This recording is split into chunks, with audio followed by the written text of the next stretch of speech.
أعوذ بالله السميع العليم من الشيطان اللعين الرجيم بسم الله الرحمن الرحيم الحمد لله الذي أنزل الفرقان على عبده ليكون للعالمين نذيرا والصلاة والسلام على من جعله شاهدا ومبشرا ونذيرا والداعيا إلى الله بإذنه والسراجا منيرا والصلاة والسلام والتحية والإكرام على أهل بيته الطيبين الطاهرين المعصومين المظلومين وصحبه المنتجبين بسم الله الرحمن الرحيم اللهم كل وليك الحجة ابن الحسن صلواتك عليه وعلى آبائه في هذه الساعة وفي كل ساعة وليا وحافظا وقائدا وناصرا ودليلا وعينا حتى تسكنه أرزك طوعا وتمتعه فيها طويلا برحمتك يا أرحم الراحمين على لعنة الله على أعدائهم أجمعين من الآن إلى قيام يوم الدين بسم الله الرحمن الرحيم إنما يريد الله ليذهب عنكم الرجس ويطهركم تطهيرا اللهم صل على যে আয়াত মুবারকার তেলাওয়াত করেছি আপনারা সকলেই এই আয়াত সম্পর্কে অবগত আছেন। এই আয়াতের শানে নজুল সম্পর্কে অবগত আছেন, কাদের শানে এই আয়াত অবতীর্ণ হয়েছে। আমরা সকলেই নিশ্চিত সমস্ত মুফাসসিরিন একমত যে এই আয়াত মুবারকা আহলে বাইতে আতহার আলাইহিস সালাতু ওয়াস সালামের শানে অবতীর্ণ হয়েছে। প্রশ্ন জাগ্রত হয় যদি এই গুণাবলী আহলে বাইত আলাইহিস সালাতু ওয়াস সালামের বৈশিষ্ট্য ছিল, তাহলে আল্লাহ রাব্বুল আলামিন কোরআনে এই বিষয় নিয়ে সকলের কাছে উপস্থাপন করার প্রয়োজন কি ছিল? আল্লাহ রাব্বুল আলামিন অন্য বান্দাদের সম্পর্কে তো বলেননি, একটি মাপকাঠি তুলে দিয়েছেন। ইন্না আকরামাকুম ইনদাল্লাহি আতকাকুম, যাদের মধ্যে তাকওয়া রয়েছে তারা আল্লাহ রাব্বুল আলামিনের নৈকট্য লাভ করতে পেরেছে, তারা আল্লাহর কাছে সম্মানিত। তাহলে আহলে বাইত তো আল্লাহর কাছে সম্মানিত মুত্তাকি হওয়ার কারণে, সিদ্দিক হওয়ার কারণে, তাইয়্যিব ও তাহির হওয়ার কারণে। তো এই বিষয়টা আমরা একটু বুঝতে চাই যে কেন আল্লাহ রাব্বুল আলামিন কোরআনে এত গুরুত্ব সহকারে তাদের পবিত্রতা ঘোষণা করছেন। এর সাথে আমাদের কোনো সম্পৃক্ততা রয়েছে?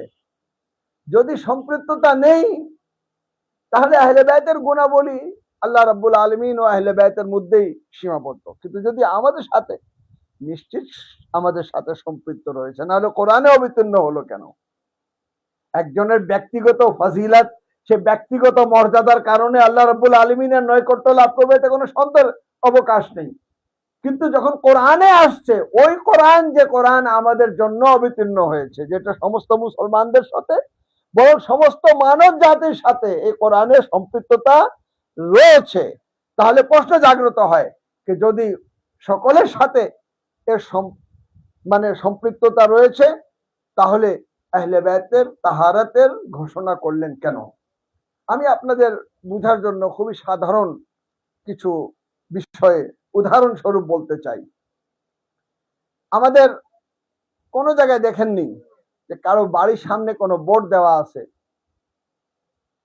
যে mister Kalim, mister Salim, mister Rajabi তিনি হচ্ছেন একটি দোকানের সেলসম্যান? দেখেছেন? একটি প্রাইভেট কোম্পানিতে কেউ জব করলে তার দরজার উপরে লেখা থাকে না যে মিস্টার রাজাবি অমুক কোম্পানিতে চাকরিরত আছেন। কৃষক কেউ কোনো দরজার উপরে লিখে রাখে না যে এই বাড়ির যিনি অভিভাবক তিনি একজন কৃষক। কোনো প্রয়োজন নেই, কেন? কারোর সাথে কোনো সম্পৃক্ততা নেই। কিন্তু একজন ডাক্তার হলে, সাল্লাল্লাহু আলাইহি মুহাম্মদ ওয়া আলিহি ওয়া সাল্লাম, আমার আমার সাথে থাকবেন, আমার সাথে থাকবেন, তাহলে বুঝতে পারবেন। একজন ডাক্তার, সে কেন বাহিরে একটা বোর্ড দিয়ে দেয়, ডাক্তার MBBS, FCPS এবং কি সাবজেক্টে বিশেষজ্ঞ, কেন সে দরজার উপরে? তার নামের জন্য? কেন একজন আর্কিটেক্ট ইঞ্জিনিয়ার, তার একটা বোর্ড দেওয়া থাকে? এই জন্য দেওয়া থাকে যে তার শিক্ষা হচ্ছে জনগণের সাথে সম্পৃক্ততা। কেউ যদি বিল্ডিং তৈরি করতে চায়, সে আর্কিটেক্ট ইঞ্জিনিয়ারকে খুঁজবে, খুঁজতে গেলে যখন এই বোর্ড দেখবে তখন বুঝতে পারবে যে ইনি হচ্ছেন আর্কিটেক্ট ইঞ্জিনিয়ার।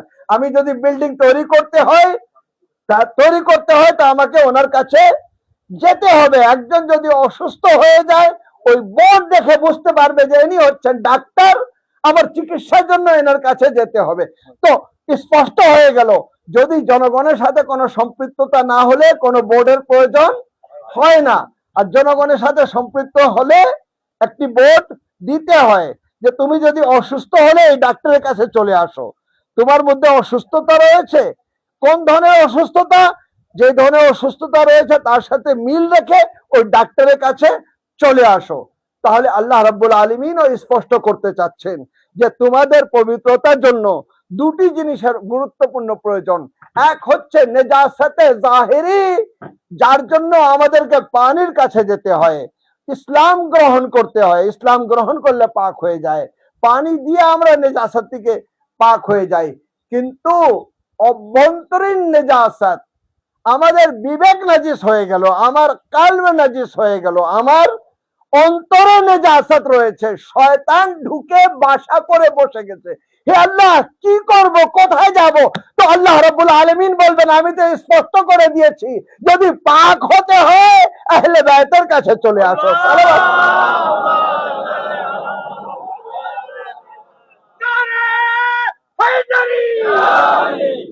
যদি পাক হতে হয় আরো আরো সামনে জায়গা আছে, চলে আসো।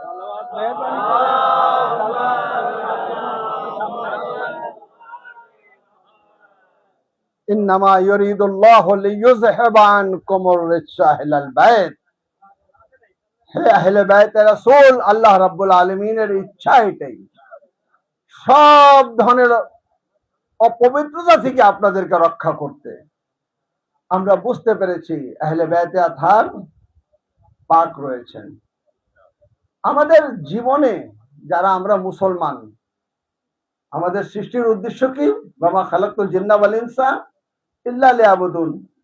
আমি সৃষ্টি করিনি জিন ও ইনসকে, সৃষ্টির উদ্দেশ্য হচ্ছে ইবাদত। তো ইবাদত করে আমাদের কি হতে হবে? মুত্তাকি হতে হবে। কোরআন আমাদের বলছে মুত্তাকি হতে হবে, ঠিক আছে? হুদাল লিল মুত্তাকিন, কোরআন কার জন্য? মুত্তাকিনের জন্য হেদায়েত। আমাদেরকে মুত্তাকি হতে হবে। মুত্তাকি হওয়ার পর কোরআনে আমরা দুটি আয়াত দেখতে পাচ্ছি। একটি আয়াত দেখতে পাচ্ছি আহলে বাইতে আতহারকে পবিত্র করেছেন। ইসলাম গ্রহণ করার পর আমরা পাক হয়েছি, কিন্তু শয়তান কাফিরদেরকে পথভ্রষ্ট করে না। কেন? তারা তো আগে থেকেই পথভ্রষ্ট। শয়তান নমরুদকে, ফিরআউনকে, শাদ্দাদকে বিভ্রান্ত করার পর দেখলো যে এরা আল্লাহকে সেজদা না করে জাহান্নামে যাচ্ছে, তো এতে বিভ্রান্ত করে কোনো লাভ হলো না।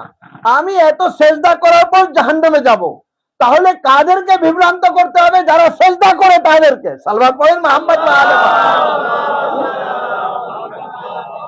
সে কি হলে? মুসলমানদের শত্রু হয়ে গেল।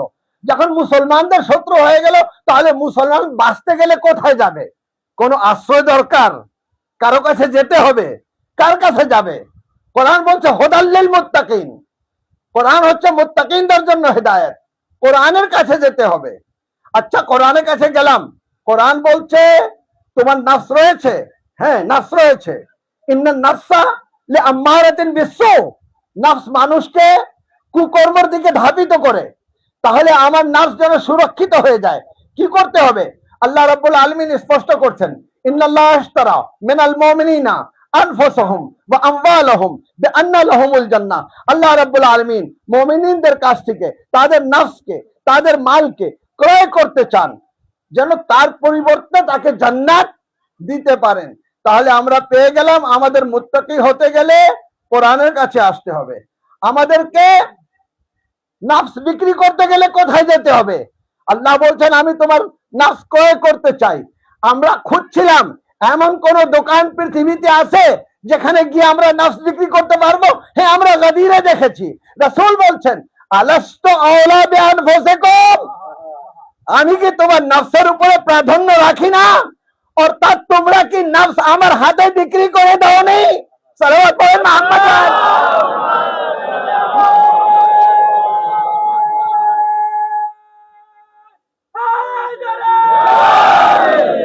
তোমরা কি আমার কাছে নফস বিক্রি করে দাওনি? তাহলে বোঝা গেল যে হ্যাঁ, একটি জায়গা ছিল যেখানে সাহাবারা নিজের নফস বিক্রি করেছেন। তো সাহাবা 100 বছর, 120 বছর, 150 বছর, এরপরে সাহাবী আর খুঁজে পাবো না যারা রসুলের হাতে নিজের নফসকে বিক্রি করেছেন। তারপরে যারা থাকবে ইয়া রাসূলুল্লাহ, তারা তাদের নফস বেচতে কোথায় যাবে? বলে আজকে আমি স্পষ্ট করে দিচ্ছি, আমি তোমাদের নফসের মালিক।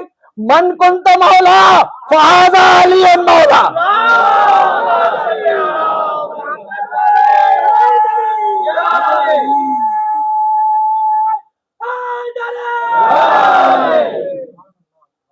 মান কুনতা মাওলা ফাহাদা আলিয়ুন মাওলা, আমি যার যার মাওলা, আমি যার যার নফসের মালিক। আলী তার নফসের মালিক। হে আল্লাহ, নফসের মালিক আরো রয়েছে? বললেন হ্যাঁ, মান মাতা ওয়ালাম ইয়ারিফ ইমামে জামানেহি মাতা মিতাতাল জাহিলিয়া। ৭৬ মধ্যে হাদিস রয়েছে, যে ব্যক্তি নিজের যুগের ইমামের মারফত অর্জন না করে মৃত্যুবরণ করেছে তার মত হচ্ছে জাহিলিয়াতের মত, অর্থাৎ তার নফস হচ্ছে লাওয়ারিস। তাহলে আমাকে বলতে দেন, যার কোনো ইমাম নেই সে হচ্ছে লাওয়ারিস। সালাওয়াত পড়েন মুহাম্মদ ওয়া আলে মুহাম্মদ।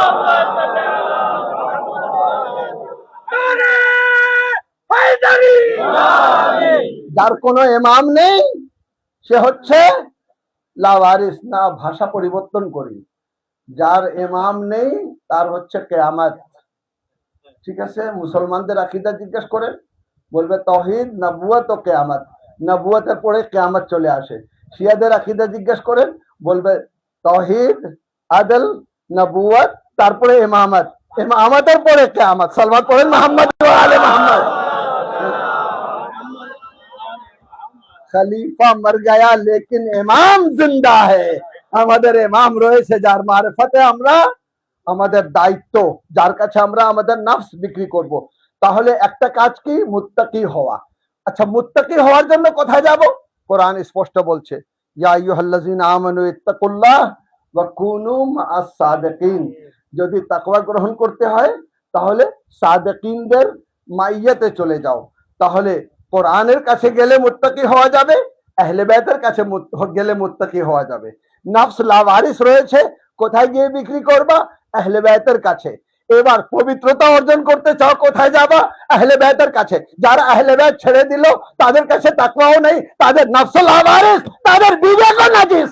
সালাওয়াত পড়েন মুহাম্মদ।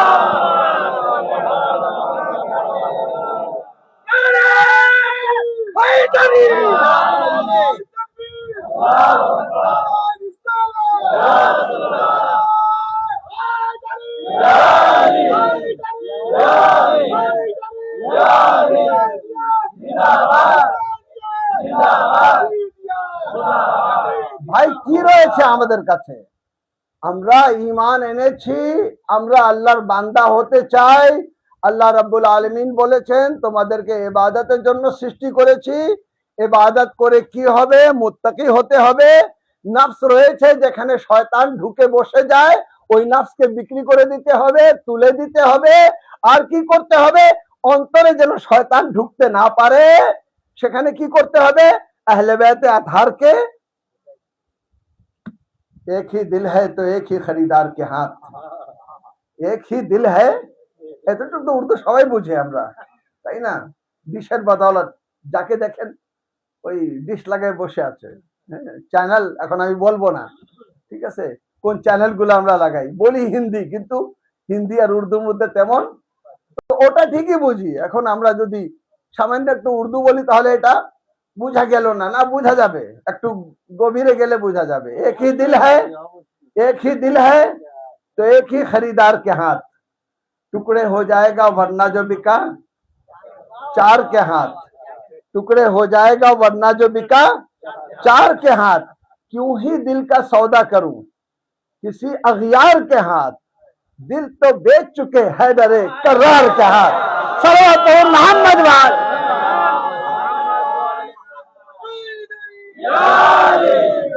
যার অন্তরে মাওলা রয়েছে তারই অন্তরে মাওলা হাসান রয়েছে, তারই অন্তরে মাওলা হোসেন রয়েছেন, তারই অন্তরে যুগের ইমামরা একের পর এক অবস্থান করে রেখেছেন। সেখানে শয়তান প্রবেশ করতে পারে না, শয়তান প্রবেশ করতে পারে না। শয়তান একবার আসলো, যখনই ঢুকছে ভিতরে অনেকে ভয় পেয়ে গেল। রাসূল বললেন কারো ভয় পাওয়া দরকার নেই, সে আমার কাছে আসছে, আমার কাছে আসছে। বললেন যে ইয়া রাসূলুল্লাহ, প্রত্যেক নবীকে আমি বিভ্রান্ত করার চেষ্টা করেছি, প্রত্যেক নবীকে আমি চেষ্টা করেছি বিভ্রান্ত করার, কিন্তু যখনই আমি বিভ্রান্ত করার চেষ্টা করেছি একটি জওয়ান সুন্দর, সে তাকে রক্ষার জন্য সে চলে আসছে আমার সামনে, হুঙ্কার দিয়ে বলছে খবরদার অগ্রসর হওয়া দরকার নেই। আমি পারিনি। যেই নবীর কাছে গেছি, আমি তো আল্লাহকে বলে আসছিলাম যে আমি তোমার বান্দাদের বিভ্রান্ত করব, কিন্তু আল্লাহ তো বলেছিলেন ইন্না ইবাদি লাইসা লাকা আলাইহিম সুলতান, আমার কিছু এমন বান্দা রয়েছে যার উপরে তোমার কোনো হস্তক্ষেপ চলবে না। তখন শয়তান বলে আমি যখনই কোনো নবীকে বিভ্রান্ত করতে যাই তখন এক জওয়ান আসে সামনে দাঁড়ায় এবং নবীকে রক্ষা করে। আমি কোনো কিছু করতে পারি না, তাকে পথভ্রষ্ট করতে পারি না। আমি জানতাম যে আপনি আখরি নবী, আমি আপনার কাছে যখন আসার চেষ্টা করেছি তখনও দেখলাম সেই জওয়ান এসে হাজির। ইয়া রাসূলুল্লাহ, রহস্য থেকে গেল এই জওয়ান কে? রাসূল যেখানে বসেছিলেন সেখান থেকে একটু সরে গেলেন, যখন একটু সরে গেলেন আর আলী ইবনে আবি তালিবের দিকে তাকিয়ে বললেন আলী একটু চেহারাটা উঁচু করো তো।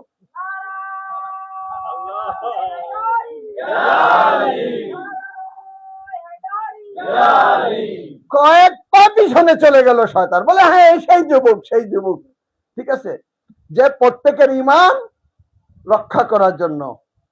আমরা এই অন্য কোন কারণ না যে আমরা এইভাবে বলি ইয়া আলী মাদাদ, সালাওয়াত পড়েন মুহাম্মদ ওয়া আলে মুহাম্মদ। শয়তানের হাত থেকে রক্ষা করার জন্য কার আশ্রয়ে আমাদের যেতে হবে? আহলে বাইতে আতহার আলাইহিস সালাতু ওয়াস সালামের আশ্রয়ে যেতে হবে। যেখানে আহলে বাইত নেই সেখানে আপনি নানা ধরনের ষড়যন্ত্র দেখবেন না, বুঝতে পারেননি।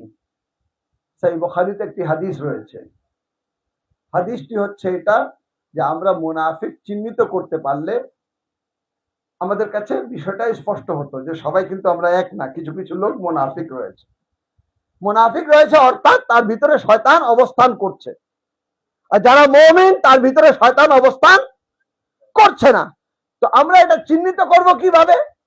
যখন আমরা বেশ কিছু সাহাবা একসাথে বসতাম তখন আমরা কিন্তু আলী ইবনে আবি তালিবের কথা শুরু করে দিতাম।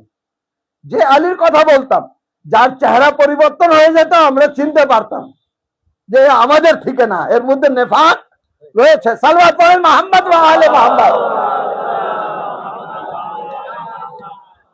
এই জন্য তো রাসূল খুদা সাল্লাল্লাহু আলাইহি ওয়া আলিহি ওয়াসাল্লাম বলেছেন আন-নাযারু বিওয়াজহি আলী ইবনে আবি তালিব ইবাদা, আলী ইবনে আবি তালিবের চেহারার উপরে নজর করা ইবাদত, চেহারার উপরে নজর করা ইবাদত। হযরত আয়েশা কি দেখছেন? বাবা বসে আছেন, আলী ইবনে আবি তালিব বসে আছেন, কিন্তু বাবা বারবার আলীর দিকে নজর দিয়ে আছেন, আলীর দিকে তাকাচ্ছেন। হযরত আয়েশা চিন্তা করলেন আমি তার কন্যা, আমার দিকে একবারও দেখতেছেন না, দেখতেছেন আলীর দিকে দেখতেছেন, ব্যাপারটা কি, কি রয়েছে, কেন দেখতেছেন? বলে বাবা বলো তো দেখি, তুমি কন্টিনিউ আলীকে দেখে যাচ্ছ। তো হযরত আবু বকর বললেন আয়েশা শুনুনি, আন-নাযারু বিওয়াজহি আলী ইবনে আবি তালিব ইবাদা, আলী ইবনে আবি তালিবের চেহারার উপরে নজর করা ইবাদত। আরে যখন ইবাদতের সুযোগ পেয়ে গেছি, ইবাদত করতেছি। সালওয়াত পড়েন মুহাম্মদ। যারা উপস্থিত ছিলেন তাদের জন্য আন-নাযর বিওয়াজহি আলী ইবনে আবি তালিব, ওনার চেহারার দিকে তাকানো ইবাদত। আচ্ছা, কেউ সামনে দিয়ে দেখছেন, কেউ পিছন দিয়ে দেখছেন, তখন কি হবে? তখন রাসূল খোদার হাদিস রয়েছে, আন-নাযর বিআলী ইবনে আবি তালিব ইবাদত, আলীর দিকে নজর করাই হচ্ছে ইবাদত। ইয়া রাসূলুল্লাহ, এই দুটি হাদিস তো তাদের জন্য যারা আলীর যুগে রয়েছে, যখন আলী বেঁচে রয়েছে ততক্ষণ পর্যন্ত ইবাদত হতে থাকবে। বললেন না, কায়নাতের সকলের জন্য আলীকে সম্পৃক্ত করে দিচ্ছি। আর জিক্র আলী ইবনে আবি তালিব ইবাদত, জিক্র আলী ইবাদত, আলীর জিক্র হচ্ছে ইবাদত। যেখানেই থাকো আলীর জিক্র করতে থাকো। নারে হায়দারি, ইয়া আলী, নারে হায়দারি, ইয়া আলী, নারে হায়দারি, ইয়া আলী। এখন বলবেন এই মোল্লা তো শিয়াদের মৌলভী, খালি আলী আলী আলী আলী করে। আরে বাবা, আলী আলী করার মধ্যেই তো নবী নবী রয়েছে। কেন? রাসূল বলেছেন, যায়্যানু মাজালিসাকুম বিযিকরি আলী ইবনে আবি তালিব, তোমরা তোমাদের মজলিসকে সুসজ্জিত করো আলী ইবনে আবি তালিবের জিকির দ্বারা। জিকরহু জিকরি, তার জিকির হচ্ছে আমার জিকির। ওয়া জিকরি জিকরুল্লাহ, আর আমার জিকির হচ্ছে আল্লাহর জিকির। ওয়া জিকরু আলী ইবাদত, অর্থাৎ আমরা আলীর জিকির করে রাসূলের জিকির করছি। আর রাসূলের জিকির করা মানে আল্লাহর জিকির করা। তাহলে আমাকে বলতে দেন, আলী পর্যন্ত পৌঁছানো মানে আল্লাহ পর্যন্ত পৌঁছানো। সালাওয়াত পড়েন মুহাম্মদ ওয়া আলে মুহাম্মদ।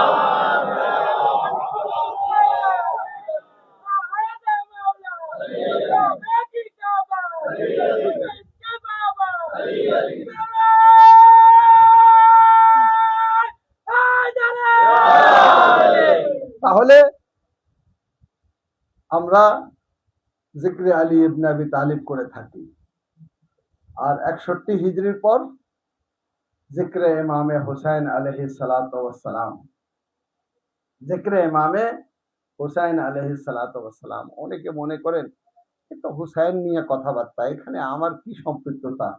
পাশ দিয়ে চলে যান, মজলিসে আসেন না।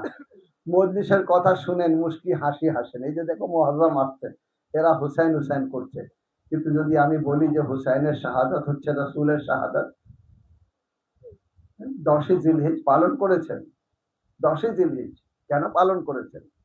যদি হযরত ইসমাইল জবাই হয়ে যেতেন তাহলে কি আনন্দিত হতেন? কেন আনন্দিত হয়েছেন? এই জন্য আনন্দিত হয়েছেন যে নবীর সন্তান বেঁচে গেল। তো নবী সন্তান বেঁচে গেলে আপনার ইমানের তাকাদা হচ্ছে আনন্দিত হওয়া। দুম্বা জবাই হচ্ছে, আপনিও দুম্বা জবাই করছেন, ভেড় জবাই করছেন, ছাগল জবাই করছেন, গরু জবাই করছেন। কেন করছেন? এই জন্য যে নবীর সন্তান বেঁচে গেল। বেশি দিন দূরের কথা না, 10 জিলহিজ। আর 10 জিল মুহররম নবীর সন্তান, নবীর কলিজার টুকরো ফাতেমা তো জাহরা সালাওয়াতুল্লাহ আলাইহার সন্তান শহীদ হয়ে গেল। কোনো দায়িত্ব নেই, কোনো দায়িত্ব নেই। আনা মিনাল হুসাইন, রাসূল বলছে আমি হুসাইন থেকে। আরে শুনেন আমাদের আকীদা, আমরা শুধু হুসাইন হুসাইন করি এইভাবে মজলিস করে না। আমাদের উলামায়ে কেরামরা শিক্ষা দিয়েছেন, যখন নামাজে দাঁড়াবা তখন প্রথমে বলবা সাল্লাল্লাহু আলাইকা ইয়া আবা আব্দুল্লাহ, হে আবা আব্দুল্লাহ হুসাইন, সালাম হোক তোমার উপরে। তারপরে নামাজ শুরু করবা। কেন? যদি হুসাইন না থাকতেন তুমি এই নামাজ থাকতো না। এই নামাজ আমরা পেয়েছি হুসাইনের কারণে। শুরু করি হুসাইন দিয়ে, আর নামাজ শেষ হয়ে গেলে আমরা বলি আসসালামু আলাইকা ইয়া আবা আব্দুল্লাহ। আমরা এভাবে মূল্যায়ন করি। হ্যাঁ, আপনারাও করেন, কিন্তু না জানতে করেন। আমরা জেনে করছি, আপনারা না জেনে করেন। কেন? নামাজে তো আপনারাও মুহাম্মদ ও আলে মুহাম্মদের উপর দরুদ পড়ছেন, ওইখানে বলছেন না আল্লাহর ইবাদত মুহাম্মদ ও আলে মুহাম্মদের উপর দরুদ পড়বো কেন? তাহলে ভালো করে জানেন যে আল্লাহর নৈকট্য লাভ করতে গেলে মুহাম্মদ ও আলে মুহাম্মদের উপরে দরুদ পড়তে হবে। তো দরুদ যদি পড়তে হয় তাহলে আসুন এরকম একটি মজলিস সাজিয়ে আমরা সকলে একসাথে দরুদ পড়ি, মুহাম্মদ ওয়া আলে মুহাম্মদ।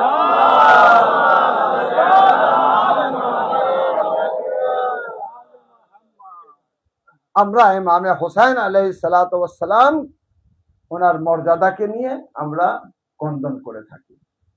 কেন কন্দন করি? এই জন্য যে হুসাইনকে শহীদ করা হয়নি, রাসূলকে শহীদ করা হয়েছে। সিররুশ শাহাদাতাইন মাসাইবে চলে আসছে। সিররুশ শাহাদাতাইন শাহ আব্দুল আজিজ মুহাদ্দিস দেহলভী, আমাদের এই মহাদেশে, এই উপমহাদেশের অনেক বড় একজন মুহাদ্দিস, তিনি একটি বই লিখেছেন যার নাম লিখেছেন সিররুশ শাহাদাতাইন। সেটা হচ্ছে খ্রিস্টানদের চিঠির জবাব। খ্রিস্টানের এক পাদ্রী শাহ আব্দুল আজিজকে লিখেছিলেন যে হযরত ঈসাকে ফাঁসি দেওয়া হয়েছে। ঠিক আছে, আপনারা বিশ্বাসী যে ওনাকে আল্লাহ রাব্বুল আলামিন তুলে নিলেন, কিন্তু প্রকাশ্যত ফাঁসি দেওয়া হলো, তাহলে তিনি শাহাদাতের মর্যাদা পেয়ে গেলেন।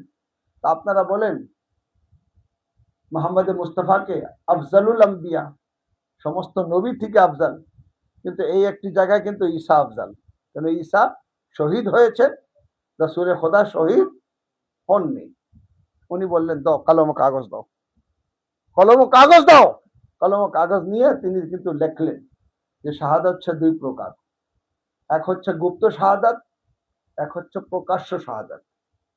আল্লাহ রাব্বুল আলামিন তার হাবিবকে দুইজন দরিদ্র দিয়েছিলেন, যে দুইজন কোরআনের দৃষ্টিতে সন্তান সমতুল্য, আবনা আনা। এই দুইজনকে শহীদ করা হয়েছে। একজনকে বিষ দিয়ে শহীদ করা হয়েছে, একজনকে তলোয়ার দিয়ে শহীদ করা হয়েছে। অর্থাৎ ইমামে হাসানকে শহীদ করা হয়নি, রাসূলে খোদাকে শহীদ করা হয়েছে। ইমামে হুসাইনকে শহীদ করা হয়নি, অর্থাৎ রাসূলে খোদাকে শহীদ করা হয়েছে। তো ঈসা যদি শাহাদাতের একটি মর্যাদা পেয়েছেন, তো আমাদের নবী শাহাদাতের দুটি মর্যাদা পেয়েছেন। এবার বলেন হুসাইনের শাহাদাতকে মূল্যায়ন করা, রাসূলকে মূল্যায়ন করা কিনা? কেউ আছে? কারো বুকে সাহস আছে? তারপরে রাসূলে খোদা সাল্লাল্লাহু আলাইহি ওয়াসাল্লাম জীবন দশায় কাঁদছেন। উম্মে সালমাকে বলেছেন, উম্মে সালমা ৭৭ মধ্যে এই রিওয়ায়াত রয়েছে, উম্মে সালমা কেউ যদি আমার হুজরায় প্রবেশ না করে, কেউ যেন আমার রুমে প্রবেশ না করে। কিন্তু ইমাম হোসেন অল্প বয়স ছিল, দৌড় দিয়ে এসে দরজা খুলে ঢুকে গেলেন। উম্মে সালমা আর বাধা দিতে পারলেন না। কিছুক্ষণ পর রাসূলে খোদা সাল্লাল্লাহু আলাইহি ওয়াসাল্লাম চিৎকার করে কাঁদছেন। কন্দনের আওয়াজ শুনে উম্মে সালমা ভিতরে প্রবেশ করলেন। প্রবেশ করে দেখলেন তো কি দেখলেন? ইমামে হোসেনকে জড়িয়ে রাসূলে খোদা কন্দন করছেন। রিশে মোবারক অস্ত্রে ভিজে গেছে। বললেন ইয়া নবী আল্লাহ, আপনি এইভাবে কন্দন করছেন কেন? বলে এই জন্য কন্দন করছি, এই জন্য কন্দন করছি যে নাকের আওয়াজ মসজিদে আজানের ডিস্টার্ব হবে না তো? ঠিক আছে, সালাত পড়েন মুহাম্মদ ওয়া আলিহি। ইয়া রাসূল খোদা, আপনি কেন কন্দন করছেন? বলে এখনই জিবরিল আমিন আসছিলেন, তিনি আমাকে বলে গেলেন 3 দিনের তৃষ্ণার্ত অবস্থায় আপনার এই দরিদ্রকে শহীদ করা হবে। আল্লাহ আল্লাহ। যখন উম্মে সালমা শুনলেন তখন জিজ্ঞাসা করলেন, যখন শহীদ করা হবে তখন আপনি বেঁচে থাকবেন কিনা? বলে না, আমি বেঁচে থাকবো না। আবুল হাসান তিনি থাকবেন কিনা? বলে না, তিনিও থাকবেন না। এ উম্মে সালমা শুনে নাও, আহলে হারামের মধ্যে একমাত্র তুমি বেঁচে থাকবা। তখন উম্মে সালমা বললেন, আমি কোথায় থাকবো? বলে তুমি মদিনায় থাকবা। মদিনায় থাকবা তো আমি কি করে জানবো আমার হুসাইন শহীদ হয়েছেন? তো রাসূলে খোদা কারবালার মাটি উম্মে সালমাকে দিলেন, বলে এটাকে একটি বোতলের মধ্যে রেখে দাও, যখন এই মাটি রক্তে পরিণত হবে তখন বুঝতে পারবা আমার হুসাইন আর নেই। আজাদ আরো দুপুরে খাওয়ার পরে উম্মে সালমা বিশ্রাম নিচ্ছিলেন, চোখ লেগে গেল, দেখলেন তো রাসূলে খোদা চলে আসছেন এবং পুরো শরীর ধুলা বালু রয়েছে। বললেন ইয়া নবী আল্লাহ, আপনার এই অবস্থা? বলে উম্মে সালমা, আমি কারবালা থেকে আসছি, আমার হুসাইনকে 3 দিনের তৃষ্ণার্ত অবস্থায় জবাই করে দেওয়া হয়েছে। উম্মে সালমা এসে ওই বোতলের দিকে তাকালেন, সেই মাটি রক্তে পরিণত হয়েছিল। আজাদ আরো আরে আমরা কানবো না তো কে কানবে? আশুরার দিন আসমান ও জমিন কেঁদেছিল, আকাশ থেকে রক্তের বর্ষা। আরে যদি কেউ ফতোয়া দিতে চায় যে হুসাইন বিদ্রোহ করেছে, তো হুসাইন ছোট্ট শিশু আলী আসগরকে নিয়ে গেলেন। আলী আসগরের কি দোষ ছিল? আজাদ আরো আপনারা এখনই আলী আসগরের মাসায়েব শুনলেন, আরো একজনের মাসায়েব শুনেন, যিনি ছিলেন শবীহে পয়গম্বর।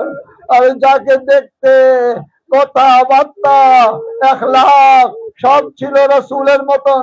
যখন আলী আকবর এসে অনুমতি চাচ্ছেন, তখন একবার আসমানের দিকে তাকিয়ে বলছেন, হে আল্লাহ তুমি সাক্ষী থাকো, আমি এখন তাকে পাঠাচ্ছি। খালকান খুলকান আশবাহুন নাস কানা মিন রাসূলিল্লাহ, খালকান খুলকান মানতাকান বিরাসূলিল্লাহ। রসুলের সাথে শবীহ ছিলেন আলী আকবর, যার কথাবার্তা এখলাক আচরণ সব ছিল রসুলে খোদার মতন। যাও আলী আকবর যাও, খোদা হাফিজ ও নাসির। আলী আকবর যে জজবায় শাহাদাত নিয়ে একবার অগ্রসর হচ্ছেন, অগ্রসর হওয়ার সময় অনুভব করলেন যে কারো পায়ের আওয়াজ আসছে, মনে হচ্ছে কেউ পিছনে দৌড় দিয়ে চলে আসছে। একবার থেমে গেলেন, ঘুরে দেখলেন তো কি দেখলেন? হুসাইন আলী আকবরের পিছনে পিছনে দৌড়াচ্ছেন। আজরকুম আলাল্লাহ। আলী আকবর থেমে গেলেন, বললেন, বাবা আপনি বিদায় দিয়েছেন না, আপনি পিছনে পিছনে আসছেন তো। একবার বললেন, আলী আকবর যদি তুমি সাহেবে আওলাদ হতা, বুঝতে পারতাম সন্তানের বিদায় দেওয়া কত কঠিন। আচ্ছা যাও আলী আকবর, খোদা হাফিজ ও নাসির, কিন্তু ঘুরে ঘুরে আমার দিকে তাকাতে থাকো। যতবার তোমাকে দেখবো মনে হবে যে আমি রাসূলের জিয়ারত করেছি। আলী আকবর যুদ্ধ করছেন, ঘুরে ঘুরে খায়ামে হুসাইনের দিকে। ইমামে হুসাইন একটু উচ্চ স্থানে দাঁড়িয়ে আলী আকবরের যুদ্ধ দেখছেন, কিন্তু আজাদারও এক পর্যায়ে আর হুসাইন আলী আকবরকে দেখতে পাচ্ছে না। আওয়াজ দিলেন, আব্বাস দেখো তো আলী আকবর দেখা যাচ্ছে কিনা। আজাদারও এইভাবে খুঁজছিলেন আলী আকবরকে, একবার আওয়াজ আসলো, ইয়া বাতে আলাইকা মিন্নি আসসালাম। এ বাবা আমার সালামে আখির। আমি বলবো আলী আকবর সকাল থেকে যারা গিয়েছে তারা সকলে মুসিবতে বা ইমামে হুসাইনকে ডেকেছে। হাবিব ইবনে মাজাহির তিনি আওয়াজ দিয়েছেন, ইয়া মাওলা আদরিকনি। কেউ বলেছে ইয়া কাহ আদরিকনি। আপনিও বলতে পারতেন ইয়া আবাতে ইদরিকনি, এ বাবা আমার সাহায্য আসুন। আপনি ডাকেননি কেন হুসাইনকে?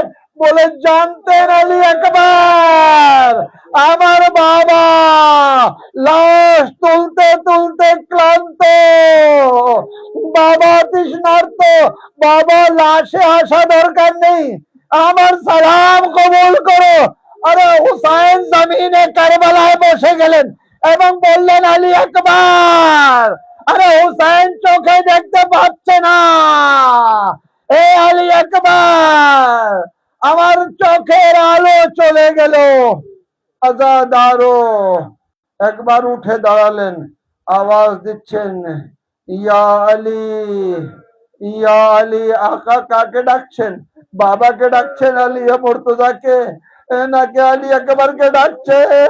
এ আলী আকবর আওয়াজ দাও, তোমার আওয়াজ শুনে যেন তোমার পর্যন্ত পৌঁছাতে পারি। কোন কষ্ট করে হুসাইন পৌঁছে গেলেন, গিয়ে দেখলেন তো কি দেখলেন? জাইনাবে কুবরা দাঁড়িয়ে রয়েছেন। জাইনাবে কুবরা দিকে তাকিয়ে বললেন, বোন তুমি চলে আসছো?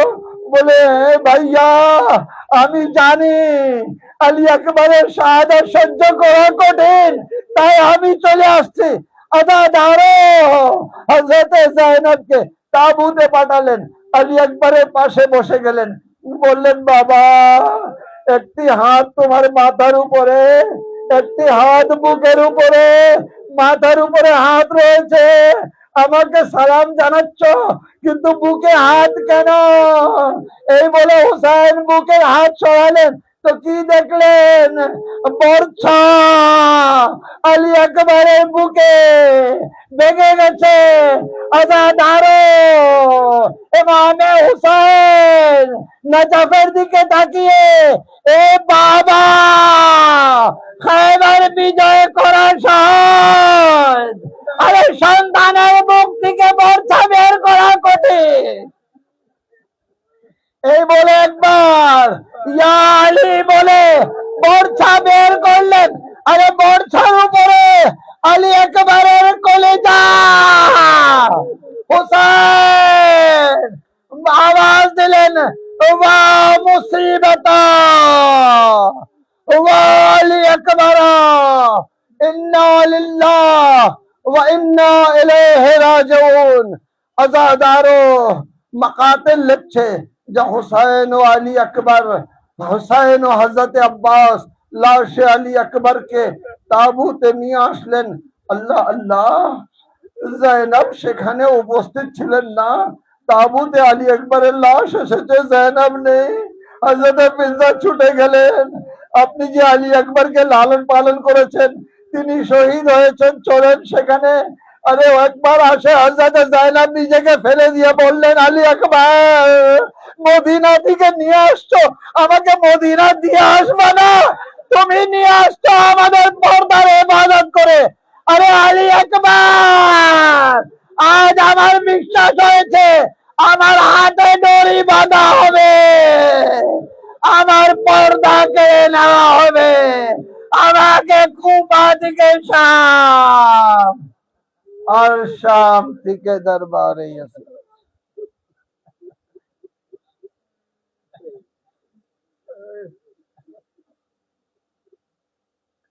মাতমে হুসাইন।